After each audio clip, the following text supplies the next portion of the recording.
ibintu bimeze nabira uyu munsi ziriya ndaya ndazibikira ariko cya anje gifite ibikanzu umunsi nabyambitse umugore wanjye mana we umva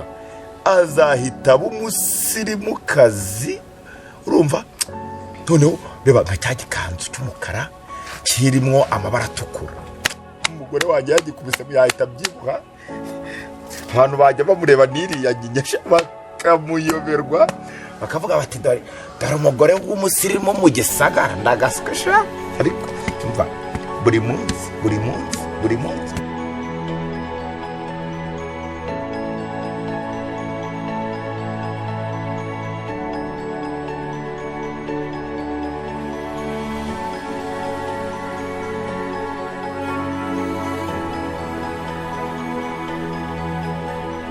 cyahumuraga cyamuriraga ni wowe semaye kuba wivugisha bimeze bite narigize ngo ni cya gicucu ngo ni anje kije cya gicucu kiranzira shawe ana we swe mute Yesu ari ku musaraba igorogota yari afite ibitomati na kw'ibitako mana we bimeze neza disi we Yesu w'i Nazareti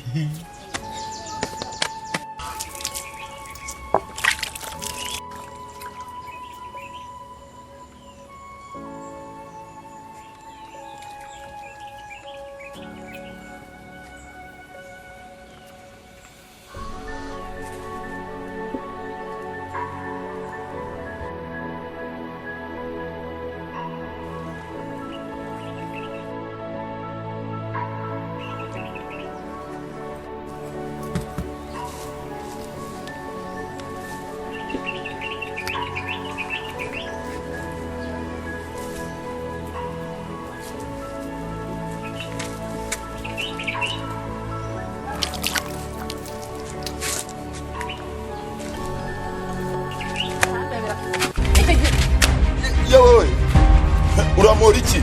bayiki kirigwa kindungurukira umwana ayiwe ntabara iki ibyo wakoraga ntabwo wabirebaga nuko kufite ibintu mu gatuza mana we ko mufite ibintu bimekaneka ntabwo wigeze umuha amahoro mana we aho umuhoye iki ko ariko anje dukiri muhe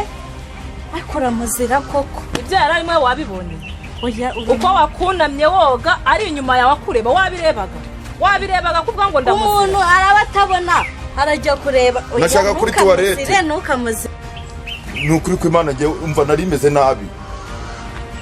uyu mugore ni umugome anje uragakubitwa n'inkuba mana we ngewe warumemukiye cyane kubera kuko ngewe simbona anje toilette bahe umuntu arajya kugwa mu cyobo koko areba umusarareba mumfashe aya ni Mayeri ubu ngubu urabona ari impumyi genda biza arareba ntitube nta bantu bari kutureba arareba se ubu yaragiye kugwa muri aya macupa areba anje nzamura kugwamo ngo ni impumyi nta mpumyi nge nabibonye ibyo yakoraga byose aguhengereza ko wunamye nayo ngo ni impumyi uzagomeza ngo ni impumyi ako wagiye ugira impuhwe aragwa mu macupa se buriya areba atareba se buriya ntarora na buriya ntago areba arajya kugwa muri ariya macupa areba n'ubundi nyimuzana muri uru rugo ntago wigeze umwishimira ariko ntacyo atwaye nzaba nkubona koze ndabyiboneye ibyo yakoze narabibonye ngaho komezanya n'iyo mpumyi yawe nzaba nkubona mumfashe we yewe we sinabivuze iki kigareba kura